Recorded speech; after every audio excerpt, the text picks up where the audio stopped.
Cuidado com o disco voador. Ação policial termina com 25 mortos na comunidade do Jacarezinho. Lockdown. Bolsonaro diz ter decreto pronto contra lockdown. Minha peça no céu. Morre o ator e comediante Paulo Gustavo. Atesto para os devidos fins. Ex-ministro da Saúde não depõe na CPI do Covid por ter risco de ter pego Covid. Rebanho indo para o abate. Manifestantes tomam as ruas do Brasil em atos a favor do presidente Bolsonaro. Em Brasília, 19 horas.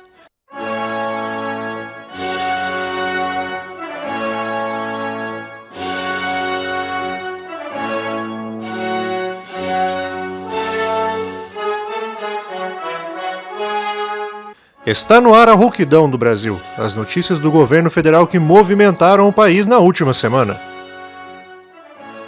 Boa noite para você que me acompanha de todo o país. Sábado, 8 de maio de 2021. O dia 1º de maio deste ano ficou marcado por atos a favor do presidente Jair Bolsonaro, fazendo com que o dia do trabalho se torne o dia de dar trabalho, para a oposição, para médicos de plantão e para donos de funerárias. Manifestantes tomaram as ruas de diversas capitais do país sem usar máscaras, trajando verde e amarelo e com pouco óleo de peroba na cara. O governo não tem medido esforços para mascarar o quão grave é a pandemia do coronavírus no Brasil, enquanto os manifestantes não faziam questão de mascarar a si mesmos, o que mostra que nem os apoiadores estão em sintonia com o governo. Manifestantes entoavam palavras de ordem como "Bolsonaro, eu autorizo", em alusão à fala do presidente que dizia que ele agiria se a população assim pedisse. De forma curiosa, muitos desses manifestantes apenas conhecem a frase "não autorizada", quando tentam passar o cartão para comprar seus iPhones parcelados em 24 vezes, o que talvez explique o grito preso na garganta de diversos deles. O presidente Jair Bolsonaro sobrevoou a manifestação que ocorreu em Brasília, e depois falou com a população por videoconferência durante a Exposição Internacional do Gado Zebu, pois avaliou que ali ele poderia falar direto com seus apoiadores.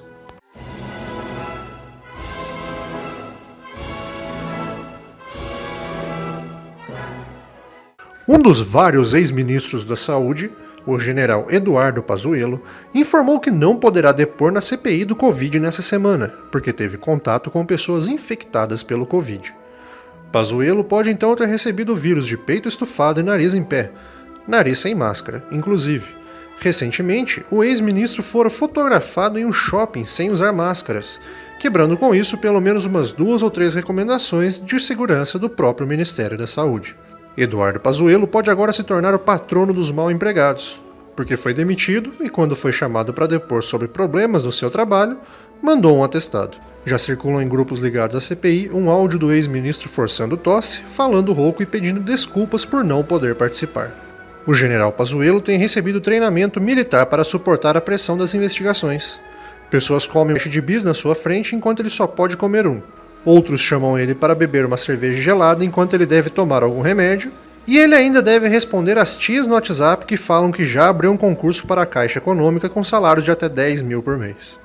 Segundo a oposição, Pazuello tem pensão para suas filhas solteiras por ser militar e propensão para faltar em investigações por ser de politicar.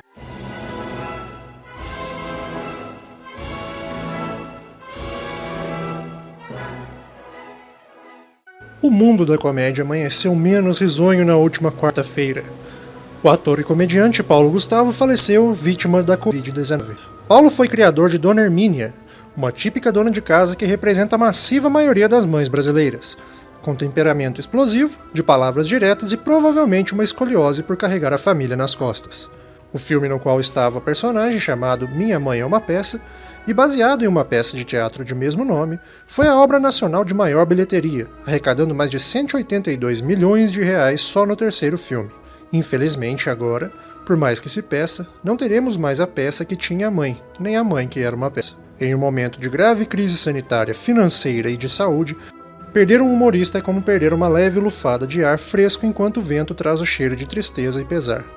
Fica aqui nossas condolências à família do ator, aos fãs do personagem e à dor de toda uma nação de filhos que agora ficam sem uma mãe, enquanto um filho da mãe ignora a vacina de uma nação.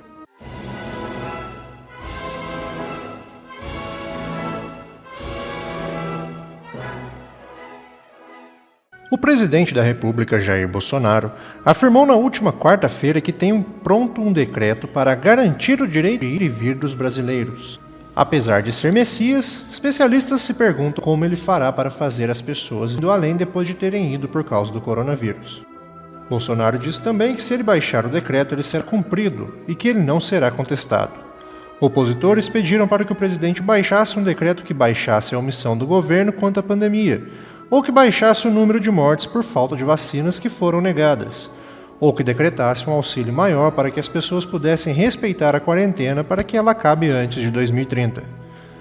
O presidente Bolsonaro também criticou os poderes dados a prefeitos e governadores para fecharem cidades e estabelecimentos, e se solidarizou com as pobres famílias que foram impedidas de passear com sua lancha na Baía de Angra.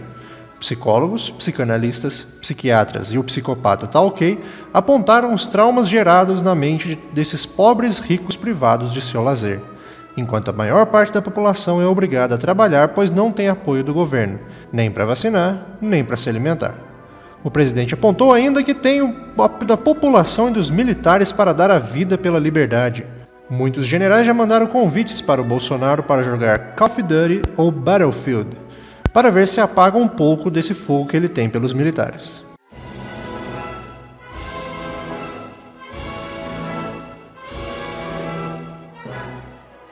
O Rio de Janeiro, mais uma vez, foi palco de uma verdadeira fatalidade no último dia 6, quinta-feira.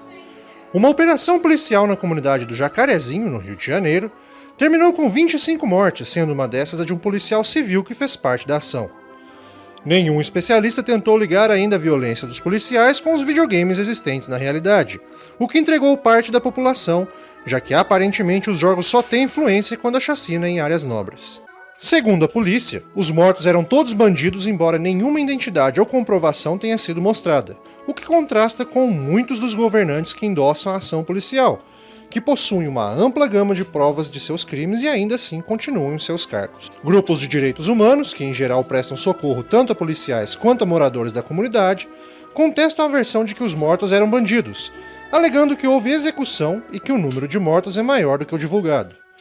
Já a polícia, a milícia e a estrupícia parte dos políticos comemorou as mortes e já reza para Deus pedindo que o número seja ainda maior, enquanto planejam outras ações em comunidades comandadas por traficantes, mas nunca por milicianos. A ação policial na comunidade do Jacarezinho ocorreu visando combater o tráfico de drogas, mas ficou claro que foi apenas uma droga de ação que visava combater a comunidade do Jacarezinho por parte dos policiais.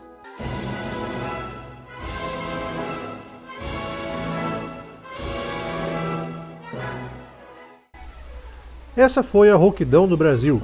Na semana que vem voltamos com mais notícias. Não se esqueça de curtir e comentar neste vídeo.